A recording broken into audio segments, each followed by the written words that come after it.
శంకర్రావు గారు మీ ఊళ్ళో చేసిన అభివృద్ధి, సంక్షేమం ఇట్లాంటి వాటి గురించి చెప్పండి.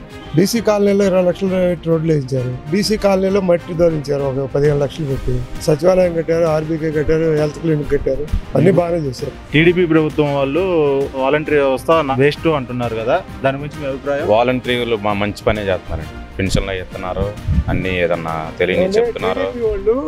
మంచి ఆ రోజు జన్మ కమిటీని పెట్టాడు. వాళ్ళు నీరు మట్టి అనే కార్యక్రమం మీద దోసుకోవడం తప్పితే ఏం ఉపయోగపడదు. ఇవాళ వాలంటీర్ వచ్చి ఎర్లీ మార్నింగ్ ఉదయం 6 వచ్చి నిద్రలేపి పింఛన్ ఇస్తారు. టంక్గా ఏదన్నా ఎంఆర్ఓ ఆఫీస్లో పని కావాలన్నా కూడా వాళ్ళే చేసుకొచ్చి ఇంటికి తెచ్చిస్తున్నారు. ఆధార్ కార్డు కావాలన్నా, రేషన్ కార్డు కావాలన్నా ఏ పనైనా వాళ్ళు చేయిస్తున్నారు. నెంబర్ 1 అండి వాలంటీర్లు.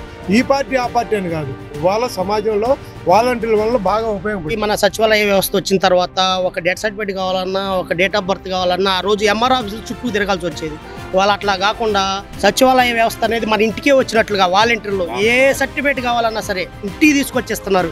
ఆ రోజు జన్మభూమి కమిటీల్లో కూడా ఒక పెన్షన్ కావాలన్నా కూడా మా పార్టీలో చేరి కండవా చేసుకుంటేనే పెన్షన్ ఇస్తాం, లేకపోతే ఇచ్చేవాళ్ళు కదా. అలాంటిది మాకు ఇక్కడ పార్టీలతో సంబంధం లేకుండా, టీడీపీ, వైసీపీ ఏ పార్టీతో సంబంధం లేకుండా ప్రతి ఒక్కరికి పెన్షన్, ప్రతి ఒక్కరికి సంక్షేమ పథకాలు, ప్రతి ఇంటికి అర్హులైన ప్రతి ఒక్కరికి, ఆ పార్టీ లేదు ఈ పార్టీ లేదు, ఈబీసీ నేస్తం కింద ఓసీలకు కూడా ఆఖరికి ప్రతి ఒక్కరికి, టీడీపీ వాళ్ళు కాదు, వైసీపీ వాళ్ళు కాదు, అందరికీ ప్రతి ఒక్కరికి బాగా పనిచేస్తారు.